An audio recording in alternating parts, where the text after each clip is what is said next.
बच्चे अल्लाह मियां की देन है, पता नहीं अल्लाह ने कब आते नीचे। कभी अपने ऊपर शक होने लगता है कि मुझे इतने बड़े बड़े लोगों के साथ में और इतने प्रबुद्ध लोगों के बीच में बुला करके बड़े बड़े शब्दों से जब नवाजा जाता है तो मुझे लगता है पता नहीं मैं ऐसा हूं भी कि नहीं।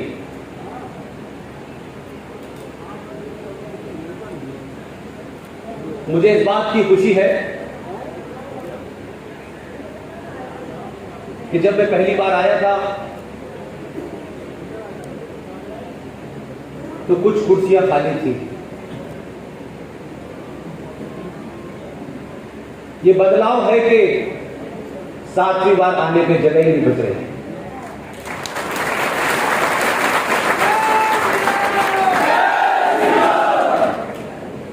आज के प्रोग्राम के मुंतज़मीन, आयोजक, ऑर्गेनाइजर, आहुति संगठन, आहुति के अध्यक्ष जनाब अशोक चौधरी साहब, जनाब आर.के. जिंदल साहब और इस प्रोग्राम के संयोजक, कोऑर्डिनेटर, युवा जनाब गौरव शर्मा साहब, उनकी टीम के तमाम सारे लोग और ख़वातीन और हज़रात,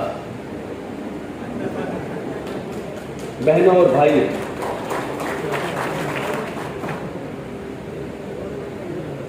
बहुत सारे विषय अशोक चौधरी साहब ने आपके सामने रखे हैं और कहा है कि मैं उस पर और विस्तार से अपनी बात रखूं।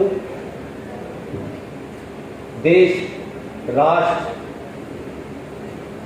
के तमाम सारे मुद्दे, संविधान की बात भी कही, आर्टिकल 14 की बात भी कही, संविधान में क्या है, संस्कृति को बचाने की बात भी कही।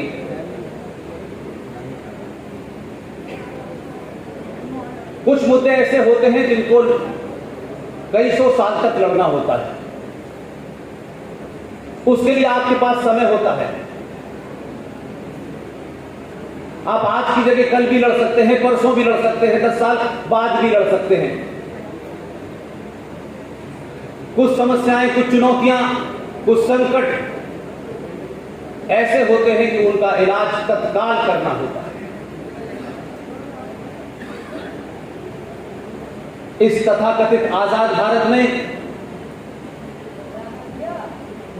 हमने जो असली बातें थी, असली समस्याएं थी, उसको किसी ने नहीं बताया। हजारों संगठन इस देश में, वो शायद चाहते भी नहीं थे कि आपको ये बातें पता चले।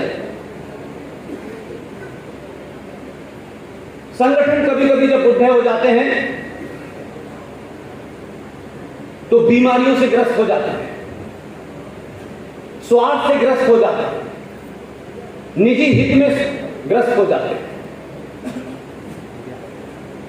इसलिए जो मैं बचपन से सुनता आया हूं,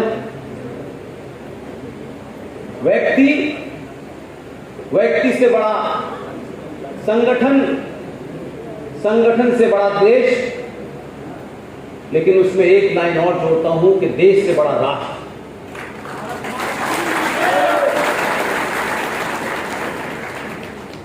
इसलिए व्यक्ति कितना भी बड़ा हो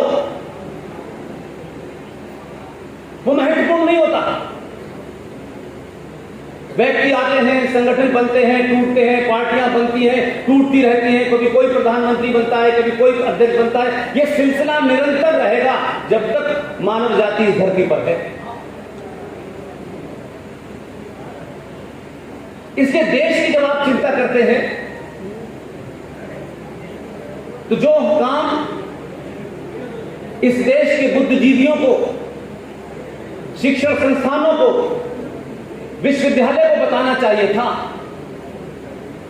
और अगर थोड़ी देर के लिए यह भी मान लूं कि उन लोगों ने कोताही बरती, अपना काम सही तरह नहीं किया, तो हमारे समाज में बड़े बड़े बुद्धिजीवी हैं, अलग अलग शोबों में हैं। मुझे उनसे शिकायत है कि कुछ छोटी छोटी बातें अगर आपने बताई होती तो दुनिया में यह पहला ऐसा देश है जो 70 साल में लड़खड़ाकर गिर पड़ा था, क्योंकि हमने अपने जनमानस को अपने स्वार्थ, अपने निजी फायदे, हम कैसे जीते, किस तरह सत्ता हत्याएं, उन स्वार्थों के लिए न सिर्फ हमने देश के संविधान को दांव पे लगाया, बल्कि यह भी एहसास कराया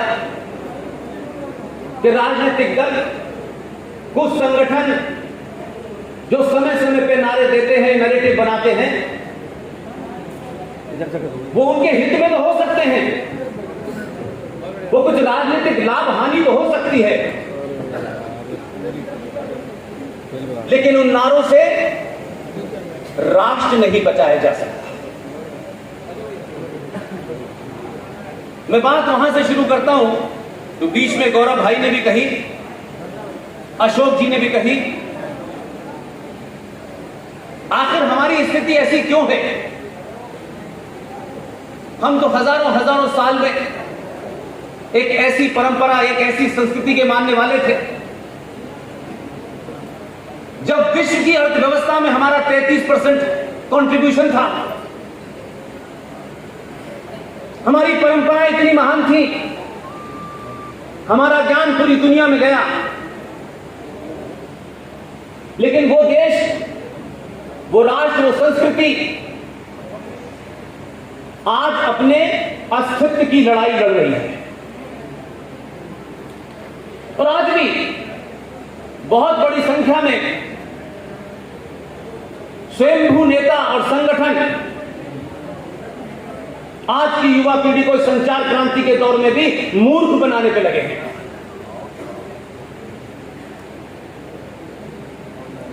जो 47 में, जो 46 में,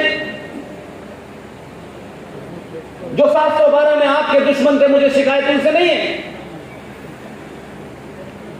मेरी शिकायत आज उन लोगों से है जो आज भी सिर्फ एक ही एजेंडे पे लगे हैं कि दुनिया का हर आदमी वैचारिक रूप से, शारीरिक रूप से, राजनीतिक तौर से, सामाजिक तौर पे मजबूत हो, लेकिन सनातनी हिंदू न हो। उसके लिए जितने परपंच और जितने षड्यंत्र कर सकते हैं, भाषा में, डायलॉग में, डिलीवरी में, सुबह शाम चलता है। इसके दुश्मन, शत्रु आपके आसपास ही है, और शत्रु आपको यह बोध नहीं होने देता कि आपके अंदर प्रॉब्लम क्या है। हम बड़ी बड़ी बात करते हैं और उसमें अपनी मक्कारी और झूठ और फरेब और स्वाद को छुपाने की कोशिश करते हैं। 1946 की घटना अगर इस देश को याद रहती तो 1947 नहीं हो पाता, लेकिन इस समाज को भूलने की बड़ी बीमारी है, और कुछ लोग दांव पे लगे हुए हैं कि यह बीमारी आपको रहे। यही वजह है, मैं हुआ, कर्नल आर.एस. सिंह साहब हुए, जी.डी. बख्शी हुए, सुशील पंडित हुए, ललित अंबरदार हुए, अंकुर शर्मा हुए, इसमें से बहुत ऐसे लोग हैं जिनका न किसी पार्टी से कोई मतलब है, न किसी संगठन से कोई स्वार्थ है, जो अपने अपने जीवन में अपने स्वतः निर्णय से ये काम कर रहे हैं। ये बात अलग है कि उन सब में सबसे छोटा हूं मैं। क्या वजह है कि आज आप अलीगढ़ के अंदर, अशोक भाई ने बहुत सारी बातें कही, फिल्मी सितारों की बातें कही, कोई मनोरंजन की भी जगह नहीं है। अलीगढ़ जो इतिहास का एक हिस्सा है, इतने बुजुर्ग, इतने प्रबुद्ध लोग अलीगढ़ में अपनी नौकरी से, अपने व्यापार से, अपने काम धंधा छोड़कर यहां आए हैं, तो इसका कोई मतलब जरूर है।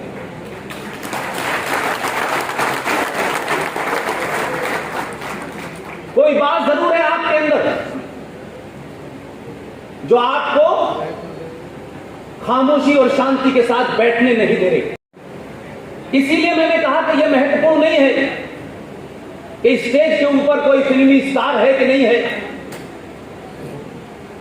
या आपकी तादाद फिल्मी सितारों को बुला करके, भीड़ इकट्ठी करके किसी नेताजी का भाषण कराने के लिए नहीं है। और जब समाज इस बात के लिए तैयार हो जाए कि वो सच को जानना चाहता है और उस सच को जानना चाहता है जो उनको बताया नहीं गया, जिसके कारण आज 70 सालों में 4-4, 5-5 पीढ़ियां जो है वो समाप्त हो गई, उनके सपने समाप्त हो गए। इसलिए 1946 आपको याद रखना आवश्यक है, और वो इसलिए कि आप याद रखें 14 अगस्त 1946 हिंदुस्तान में एक पार्टी 1906 में बनी थी। जो यूनाइटेड बंगाल का चीफ मिनिस्टर था, उन्होंने कोई काम छुपा कर नहीं किया, ऐलानिया किया, लेकिन आपके लोगों ने आपको मूर्ख बनाया, कहा कि आंखों में पट्टी बांध लो। 14 अगस्त 1946 को भारत की धरती पर मुस्लिम लीग के आह्वान के ऊपर बंगाल में जो मुस्लिम लीग का चीफ मिनिस्टर था, उसने डायरेक्ट एक्शन का ऐलान किया। कुर्सी पर बैठा हुआ था, उस वक्त जो भी संविधान था उस पर भी लागू था, लेकिन फिर भी उन्होंने उसकी चिंता नहीं की कि लोग क्या कहेंगे, इतिहास मेरे बारे में क्या कहेगा नहीं कहेगा, उन्होंने नहीं सोचा, क्योंकि उनके लिए अपना एजेंडा, लक्ष्य महत्वपूर्ण था। 14 अगस्त 1946 को बंगाल में डायरेक्ट एक्शन हुआ, 15,000 हिंदुओं का कत्ल किया गया। सड़कों पे, गलियों पे, बस स्टैंड पे, रेलवे स्टेशन पे लाशें पड़ी रही, उठाने वाला कोई नहीं था। लेकिन दिल्ली में कुछ लोग भाईचारे के गीत गाते रहे। आप उस घटना को न जाने और भूल जाए इसका इंतजाम कर रहे हैं। लिहाजा आप 14 अगस्त 1946 को भूले, और 1946 में जो इलेक्शन हुआ, उस इलेक्शन के चुनाव नतीजों को भूले, या आपको भुलवाया गया। तो जो आज की स्थिति है, अगर उसे सुधारना चाहते हैं, समझना चाहते हैं, तो उन बीमारियों को जरूर समझे। पहले डॉक्टर भी किसी बीमारी से जब ग्रस्त होते हैं आप लोग, तो आपकी हिस्ट्री पूछता है। छोटी मोटी बीमारी ठीक कर देता है, लेकिन कुछ बीमारियां ऐसी होती हैं कि आपकी फैमिली हिस्ट्री पूछता है, और फिर पता करता है कि ये बीमारी इनको खानदानी है, तो वहीं से इलाज शुरू करता है, तब आप ठीक होते हैं। जो आपके व्यक्तिगत जीवन में होता है, कोई राष्ट्रों और देशों के जीवन में भी होता है। जो कौमें अपने इतिहास को भूल जाती हैं, उनका अस्तित्व समाप्त हो जाता है। यो तो भीड़ है आप 100 करोड़ इस देश में, बहुत चर्चा होती है 100 करोड़ है हम, लेकिन 100 करोड़ होने के बाद भी दुनिया की पहली ऐसी कौम है आप, दुनिया के पहले ऐसे लोग हैं आप। 100 करोड़ होने के बाद भी आप भारत की सरकार से घुटनों के बल पिछले 50 साल से एक भीख मांगते हैं। आपको समान नागरिक अधिकार चाहिए। यह दुनिया में पहला देश है जहां का बहुसंख्यक यह मांग करता है और अल्पसंख्यक कहता है हमें नहीं चाहिए।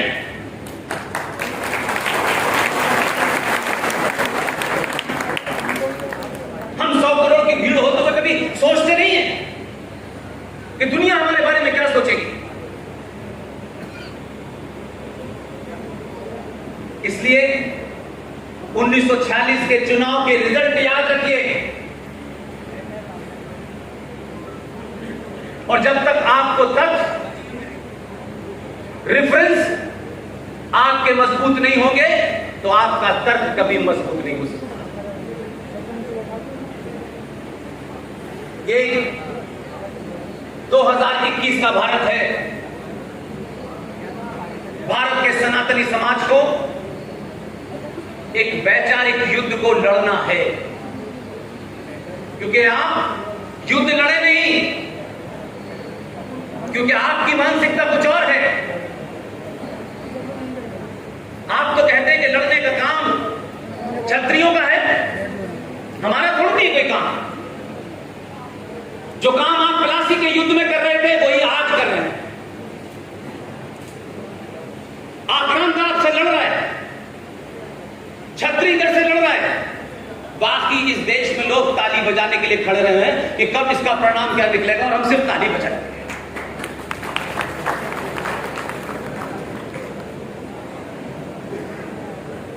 जब देश और राष्ट्र युद्धरत हो तो ध्यान रखिएगा, वो मां जो चूल्हे पर रोटी भी बनाती है उसका चिमटा भी हथियार बन जाता है।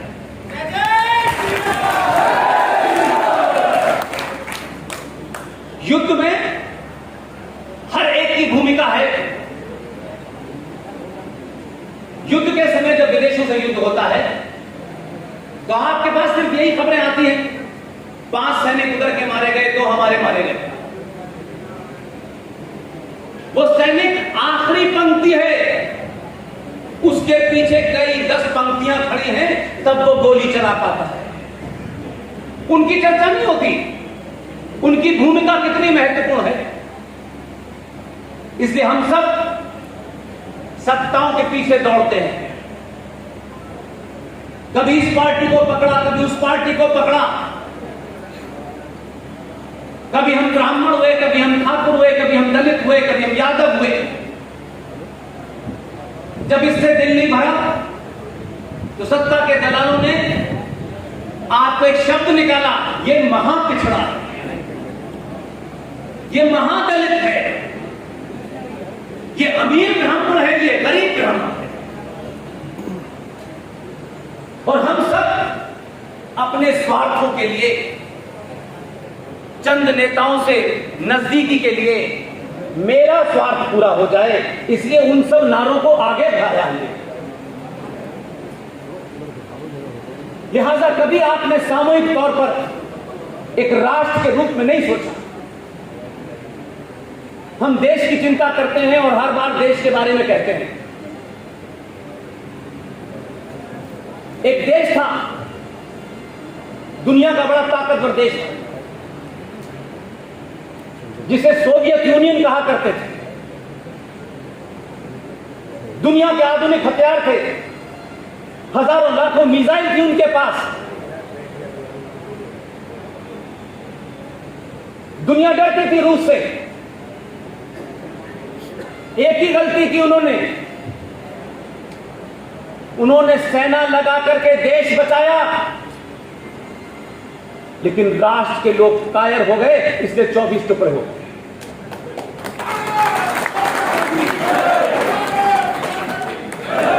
इसलिए अशोक भाई जिस तरफ इशारा कर रहे हैं, यह देश खतरे में बिल्कुल भी नहीं है। किसी को गलतफहमी हो, इस देश के पड़ोसियों को भी गलतफहमी नहीं है भारत देश को कोई खतरा नहीं, बिल्कुल भी नहीं है। मैं पूरे होश और हवास में बात कर रहा हूं,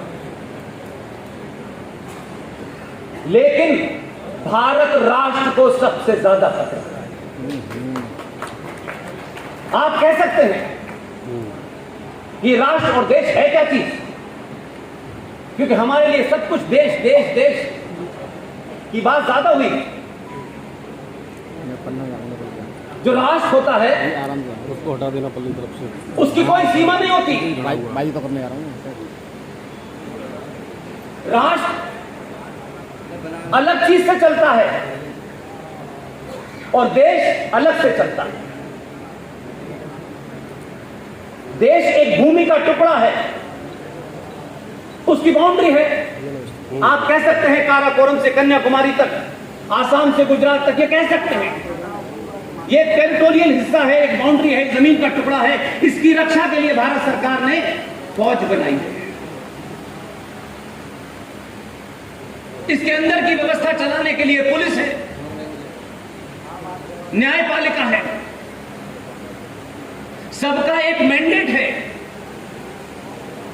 पार्लियामेंट से चलेगा, संविधान से चलेगा, सुप्रीम कोर्ट कुछ उससे चलेगा, लेकिन सब उस देश के अंग हैं और हर अंग अपने किसी न किसी कानून से बंधा हुआ है। इसलिए देश तो चल रहा है। देश तो उस वक्त भी चल रहा था जब भारत का प्रधानमंत्री बीच बीच में सो जाता था।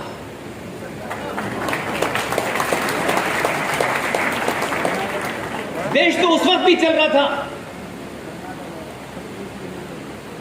आचार्य चाणक्य का देश, उसका विदेश मंत्री यूएनओ में खड़ा होता है, उसकी बारी आती है कि उसे भारत का पक्ष रखना है। जरा सोच के दुनिया आपके बारे में क्या सोचती होगी। एक विदेश मंत्री खड़ा होता है, यूएनओ में अपना भाषण पढ़ता है, आधा भाषण पढ़ चुका होता है, तब सेक्रेटरी भागा हुआ भाग जाता है कि ये पुर्तगाल का पढ़ रहे हैं, ये इंडिया का नहीं। मैं खुश नहीं होता, ताली नहीं बजाता, मुझे दुख होता। दुनिया हमको क्या समझती होगी, क्या बौने लोग हैं भाई। क्या 150 करोड़ लोगों में इनको ठीक लोग नहीं मिलते? ये किसी को भी चुन लेते हैं और किसी को भी भेज देते हैं। हमारे परिवार में कोई बेटा या बेटी घर से बाहर निकलता है, कहीं जाता है, इंटरव्यू के लिए जाता है, किसी दूसरे से मिलने जाता है, तो माँ बाप कहते हैं कपड़े ठीक है पहन के जाना, ठीक से बाल बना के जाना। लेकिन भारत का विदेश मंत्री पुर्तगाल का भाषण पढ़ता चला जाता है और हंसी उड़ती है और हम बेहयाओं की तरीके से हंसी सुन के बैठ जाते हैं। इसमें आत्मचिंतन नहीं होता, इसमें किसी की आत्मा नहीं जागती, किसी को गुस्सा नहीं आता। हम वहां से चले हैं, हमें जहां जाना चाहिए था हम नहीं पहुंचे हैं, लेकिन अब हमें बहुत जल्दी है। इसलिए देश सुरक्षित है, इतना सुरक्षित है, कभी उतना सुरक्षित था ही नहीं।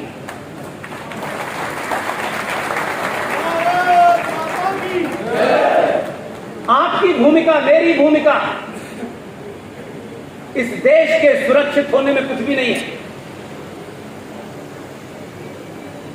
विदेशी आक्रमण होता है, हम टीवी पे खबर देख लेते हैं, कितने मरे कितने मारे, खुश हो गए, बात खत्म हो गई। कोई विदेशी मेहमान आ गया, हमने खबर देखी, ये आए ये चले गए। हमारे प्रधानमंत्री ने क्या कहा, हमारे विदेश मंत्री ने क्या कहा, हम इससे ज्यादा नहीं सोचते। लेकिन राष्ट्र क्या है? राष्ट्र मेरी आपकी आस्थाओं, परंपराओं, सरोकारों से चलता है। राष्ट्र को बचाने की, चलाने की जिम्मेदारी समाज की होती है। और जब समाज पूरे तौर से सरकारों पर निर्भर हो जाता है कि सब काम सरकार करेगी, हम कुछ नहीं करेंगे। हम इसका इंतजार करेंगे कि इस बार जो बजट आया है उसमें कितनी इनकम टैक्स की छूट मिलने वाली है। आज पेट्रोल की कीमत कितनी है, कम क्यों नहीं हुई, ज्यादा क्यों नहीं हुई, प्याज क्यों बढ़ गई? जब समाज अपनी भूमिका को, अपने आदर्शों को, अपनी संस्कृति को, अपनी आस्थाओं को, अपनी परंपराओं को जब नहीं बचाना चाहता, वो कायर समाज चाहता है सरकार उसकी आस्थाओं को बचाए। दुनिया में ऐसा नहीं होता, नहीं होता ऐसा। इसलिए स्टेट या राज्य जो होता है, जिसे आप देश कहते हैं, वो ऐसे कायर समाज के साथ नहीं खड़ा होता।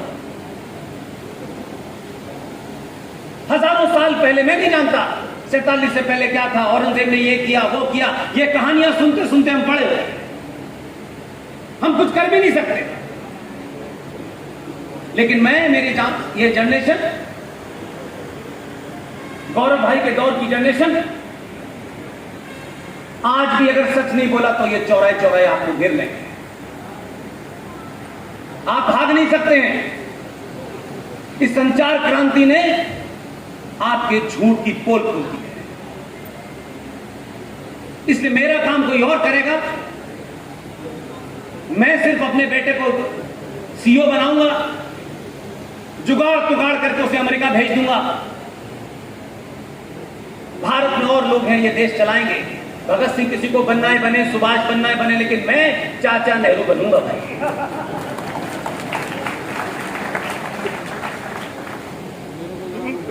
पुरुषार्थ की इस धरती में, आचार्य चाणक्य की धरती में, चंद्रगुप्त की धरती में बौने पैदा हो रहे हैं। इसलिए कि हमने बहादुरों को कभी अपना आइडियल बनाया नहीं।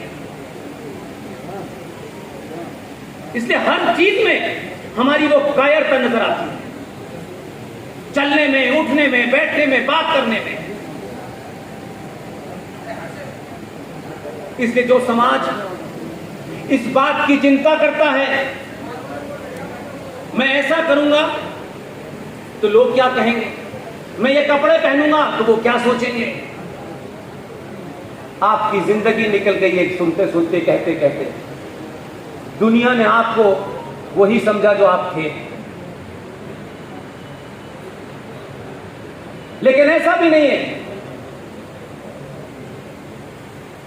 कहते हैं कि 7 साल बाद भूरे के भी दिन बदल जाते हैं। 70 साल बाद बदले हैं।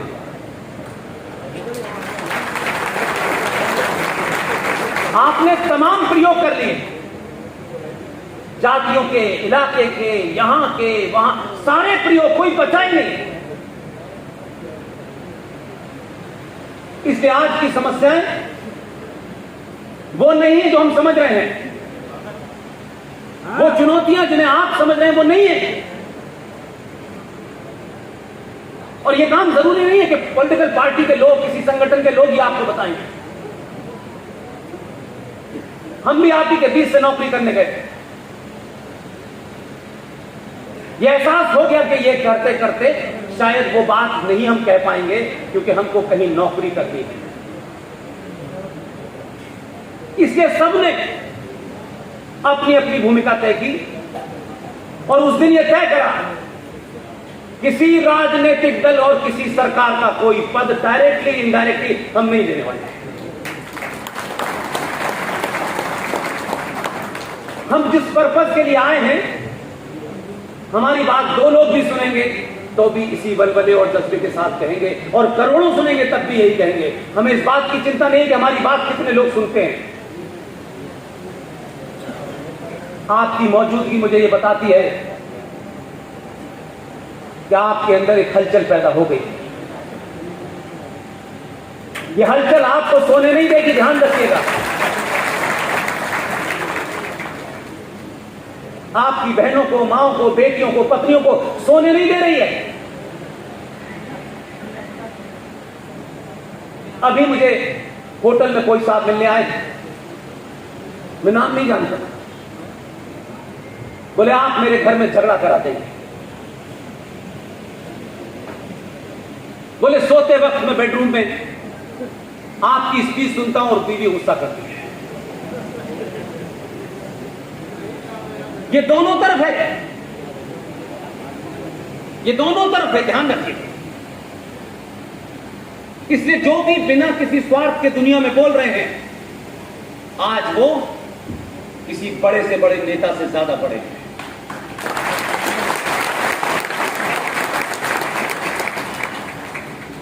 तो आपको बताया गया कि आप औरंगजेब को पढ़िए, इरफान हबीब ने यह लिख दिया है, रोमिला थापर ने लिख दिया है। हमेशा ध्यान रखिए, मक्कार लोग हमेशा लक्ष्य पे आपकी निगाह न जाए, इसलिए बार बार आपको कहीं और तरफ इशारा करते रहते हैं, ताकि आप अगर जान गए, लक्ष्य को समझ गए, तो हो सकता है उनको भी धक्का दे दें। इसलिए 1946 की डायरेक्ट एक्शन और 1946 का चुनाव याद रखिए। पूरे देश की जो नेशनल असेंबली थी हमारे यहां, उसकी 1585 सीटें थी कुल मिलाकर।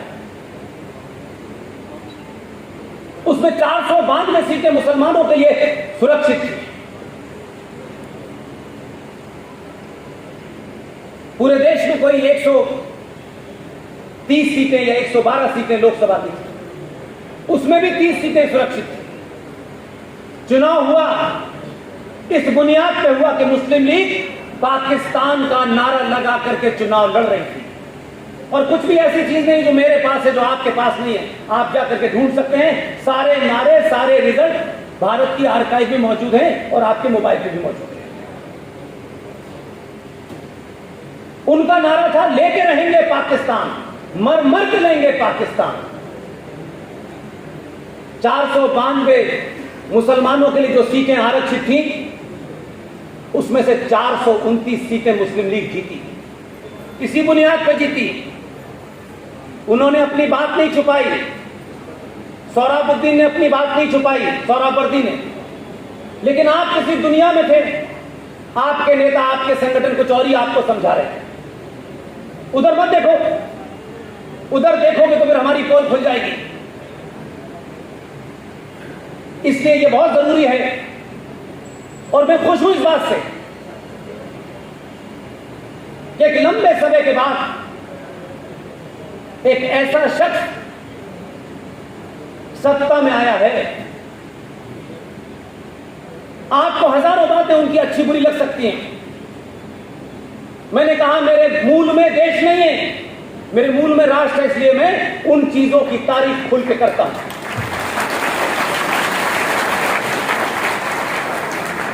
मेरे तारीफ करने से कोई फर्क पड़ने वाला नहीं है। कुछ लोग मुझे कोई नाम दे सकते हैं, लेकिन सत्य को सत्य कहिए, उसमें बड़ी ताकत होती है। मुझे नहीं पता आप में से कितने लोगों को 2014 की पार्लियामेंट में दी गई स्पीच याद है। इसलिए मैंने कहा आप जल्दी में हैं, मैं जल्दी में नहीं हूं। आज भी यहां से जिंदा होता है, यहीं से मर जाता है।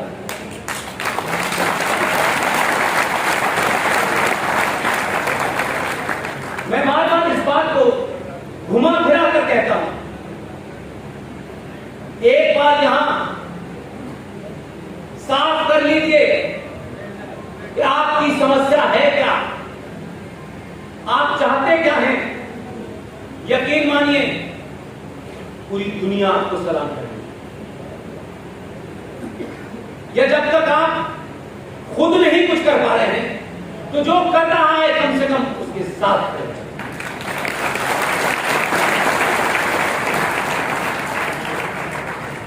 और ये कहने में शर्माइए मत कि लोग क्या कहेंगे। लोगों की भीड़ होती है, कहने वाले भीड़ में नहीं होते। 2014 में जब ये पहला भाषण शो भाई दिया जितेंद्र साहब, आप सबने सुना होगा।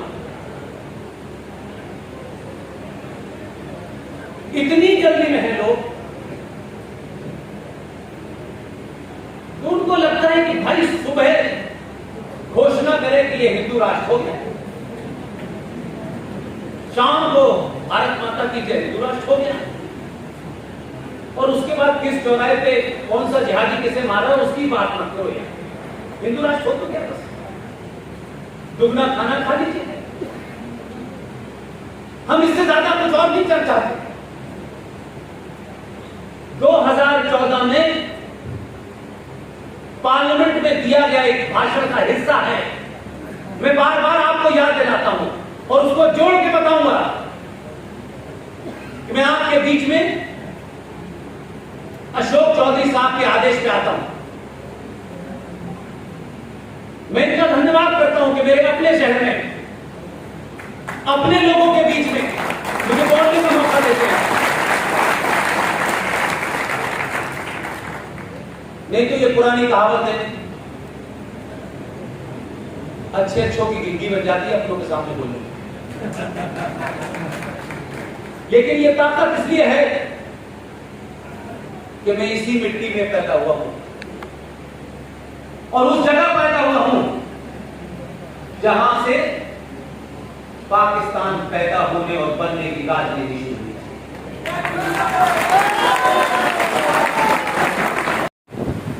इस देश में जहां जहां वो हैं वहां 2 दिन तक वो अपनी जगह खड़े तो हो सकते। सिर्फ उसने इतना ही कहा कि हमें 700 साल की गुलामी के बाद आजादी मिली।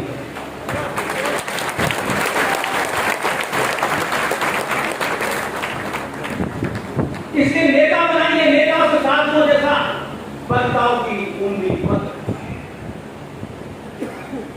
फौजी से फौजी का काम लीजिए, सत्ता को उसे बिठाइए जिसकी बात गोली की तरह लगती है। कि हमारे यहां बड़ा अजीब प्रपंच है कि सत्ताओं में बैठने वालों से हम आदर्शवाद की चिंता करते हैं। अगर आदर्शवाद देखना है, अगर राज देखना है, संस्कृति देखनी है तो शंकराचार्यों के अंदर ढूंढिए। देश का प्रधानमंत्री एक तथाकथित आपका आदर्शवाद के लिए नहीं आया।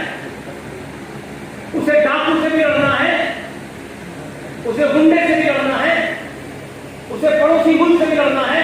आप उससे कहते हैं वो सन्यासी नजर व्यवहार करे, ये गलत आपकी एक्सपेक्टेशन है। मैं कहता हूं कि अगर पड़ोसी गुंडा है तो आपके प्रधानमंत्री को 10 गुना बड़ा गुंडा बना।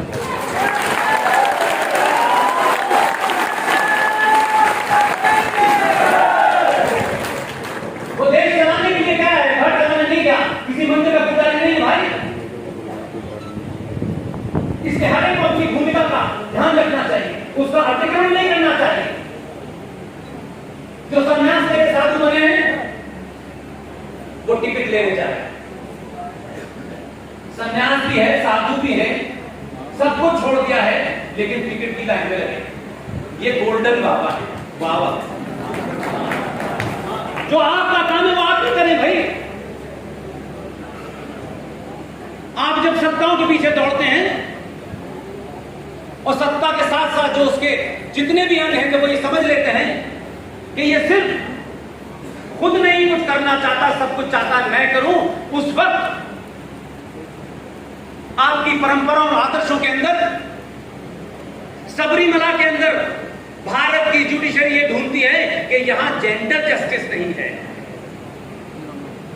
सबरीमला पे कोई निर्णय करना है, हिंदुत्व की कोई परिभाषा देनी है तो मैं काले कोट की बात नहीं मानने को तैयार हूं। अगर हिंदुत्व की परिभाषा देनी है, सबरीमला पे कोई परिभाषा देनी है, महाकाल पे कोई परिभाषा देनी है तो मैं शंकराचार्य की बात मानूंगा, किसी की नहीं मानूंगा।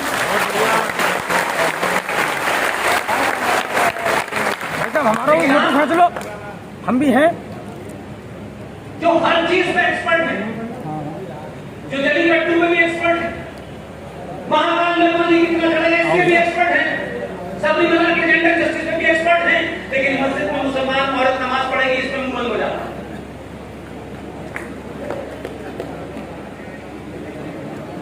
इसलिए होता है कि आप 100 करोड़ की गिनती में हैं, एक भीड़ है और भीड़ से कोई नहीं लड़ता। इसी भीड़ में से 4 लोग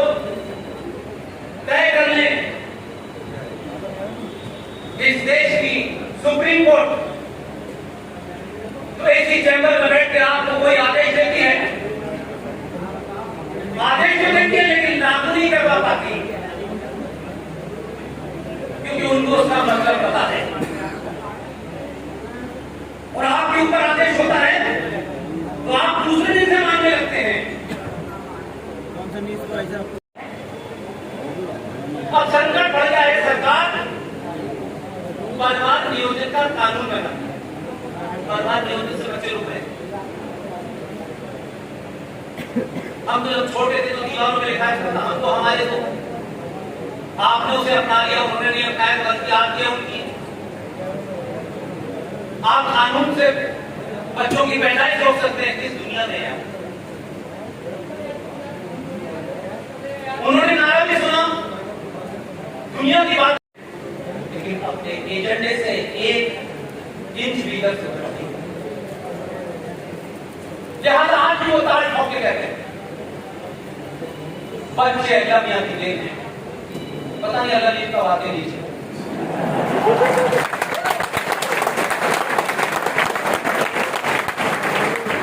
आप हर समस्या का हल सरकार से क्यों नहीं करवाते भाई? सरकार देश चलाने के लिए है, राष्ट्र चलाने के लिए नहीं है।